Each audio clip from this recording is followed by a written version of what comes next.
Welcome to the Mustang Message, the official podcast of the Dallas Center Grimes Community School District. Thank you for checking out the Mustang Message, the official podcast of the Dallas Center Grimes Community School District. My name is A.J. Ellingson, Director of Communications for the district, and joining me today is York Meggison, a senior at Dallas Center Grimes High School. York, it's a big day. Thank you for being here. You have about 3 weeks left of your high school career. What's your life like right now?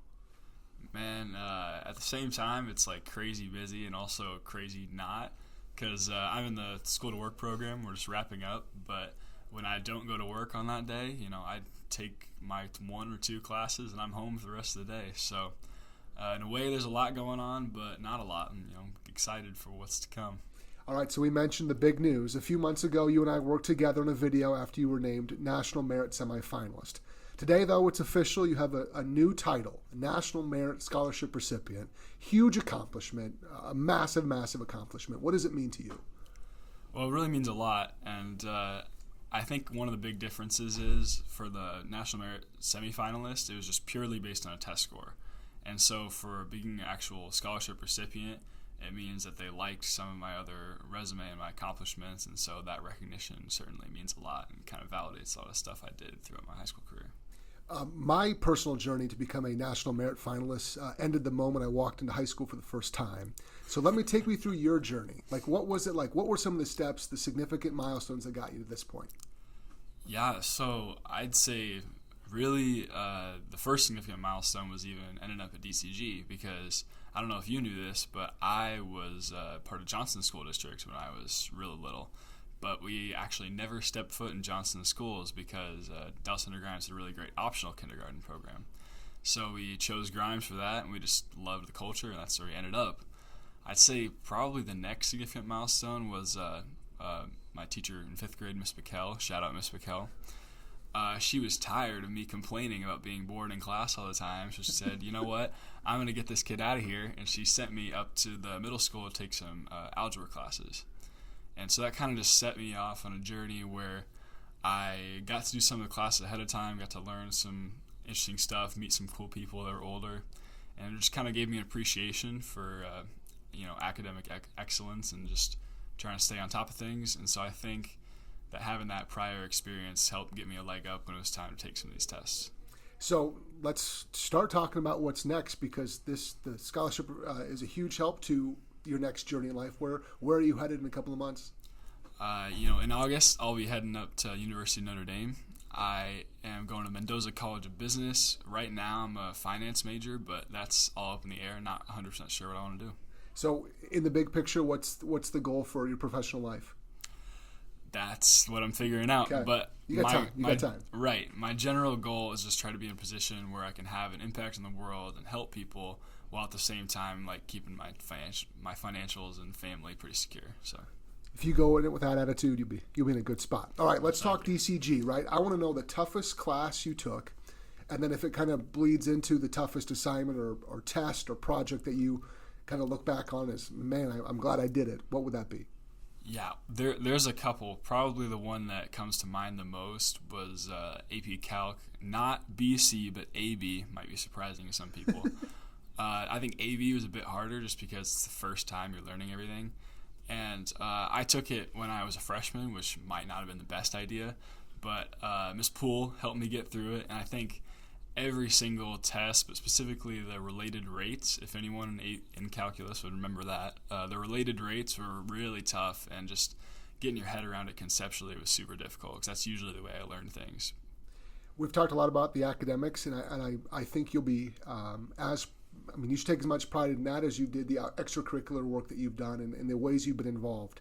Why was it important for you to do both, to be strong academically and then also engaged and participating in things with your classmates? That's a great question. I think it's really important to try to be well-rounded in general, and so I think I wouldn't have gotten to meet a lot of the really cool people that I got to meet if I was just trying to focus exclusively on school. So a lot of the friends I made through football and basketball, and the coaches, and even just the lessons that you learn from, I've been blessed to be pretty gifted academically, but athletically that wasn't always the case. So getting to push through adversity and just trying to be the best I could be. How about some advice? So there are students who are going through things right now that you've done. What would you say to them are the most important things that you did that set yourself up, and things that they could look at to do themselves? I think one of the first things is to try to have a good relationship with teachers. I think, it might not seem like a lot, but just, saying hello when you walk in, trying to be engaged in class. I'm guilty of this at the end of my career, not always doing these things, but especially at the beginning when you're getting started, making sure you get a good foundation. And this is what I'm telling my brother who's in 8th grade going to high school. I said, don't bring your AirPods to class. Like, if you can stay focused and attentive, it's better to be like, do I need to be paying attention? Am I bored in a certain class? Versus, oh my goodness, I'm behind. How do I figure this out? So trying to stay on top of things and stay ahead of time.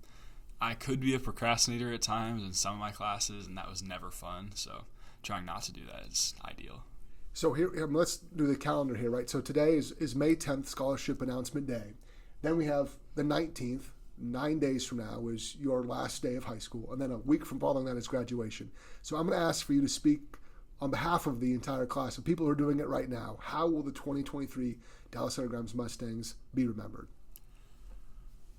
I think, I was talking to some of my friends about this the other day. I think, people use this phrase, but I think we're a lot of academic weapons, if I'm being honest. I've never heard. That's awesome. I love that. Yeah, I think we have a lot of strong students and a lot of people who made a pretty good impact on our school and community. And so while, some classes might be really strong athletically or some might be really strong musically, I think in the classroom, in the community is where our class really shined. Great answer. Okay, I'd like to end all the podcasts with a shout-out segment, a chance for you to shout out people who've pushed you, inspired you, challenged you, and just made you better. Number one would be my mom. She really, when you said pushed you, I was like, that's what I thought of, because she was the one that really kept me accountable, because I could be procrastinating. I could not want to do something that I really should be doing, and she would, keep me in check, keep me in line. My dad was a super big source of inspiration, and a lot of the journeys that he's been through, overcoming certain things, really just inspire me to, try to make the most of my opportunity, because I feel like I started at a farther place than he did, so to be able to take advantage of that.